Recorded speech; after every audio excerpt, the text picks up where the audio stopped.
And now it's time to go off on our first mining expedition. You've seen the top surface of the world, but this world actually goes very, very deep, and it's fraught with all kinds of danger. So since we're going to be doing underground exploration and we're planning on being gone for quite a long time, we want to make sure that we have everything we need with us so that we can survive down below. Because if we die on our expedition, everything that we're carrying at that time is left where we die. And in order to retrieve those items, we have to go back and find them. So let's make some torches, because torches are going to be really important. It's very dark down there. We've got our iron sword. We've got our bread. We have our torches. We have a chest so that we can store some of the things we find along the way. We've got plenty of pickaxes, and we're just going to pick a random spot and begin digging. You'll notice it's getting dark out too, so as long as it's dark on the surface, heck, why not go where it's dark downstairs? We'll place torches as we go, and you'll notice that each torch will deliver a certain amount of light that'll help us to light our way. In regards to where you decide to start digging, it generally doesn't matter a whole lot. The underground is essentially the same no matter where you go, although you might find naturally occurring structures such as caves or ravines. There's two blocks you'll see that we're cutting through here. One is sand, which has this soft grainy texture and it's falling. And then the other kind is sandstone, which has this distinct look that's similar to cobblestone, except that it's smooth on top.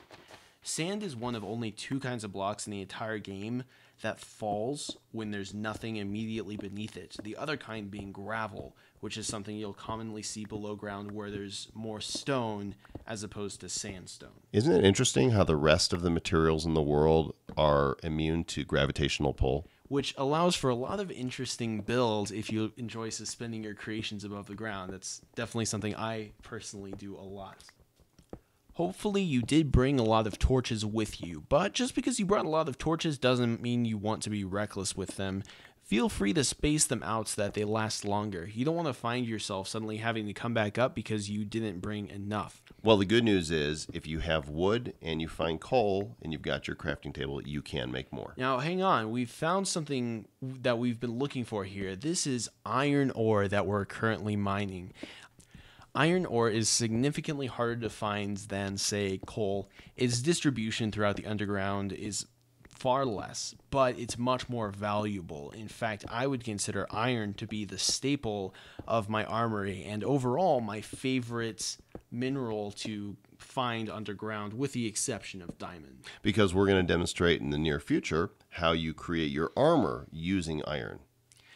We've stopped here. We've put down a couple of torches and a chest because since we've found iron, that means that we're at the level of depth that we're going to find more iron.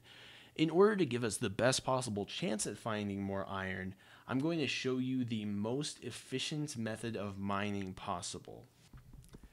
The goal of this method of mining is that for every block we mine, we reveal as many blocks as possible that we have not yet seen, while at the same time avoiding going over blocks that we have seen. This consists of mining into the wall, moving over 3 blocks, and then mining through the wall again. Don't mind this part, I'm just giving us a little bit of extra space so it's not so claustrophobic, and I can show you a bit more what I'm talking about. By mining in this way, you can see I'm not revealing these blocks on this little rectangle that I'm not cutting through more than once. The tunnel on the left reveals the blocks on the left, the tunnel on the right reveals the blocks on the right, and that's going to give me the greatest yield for every block I mine.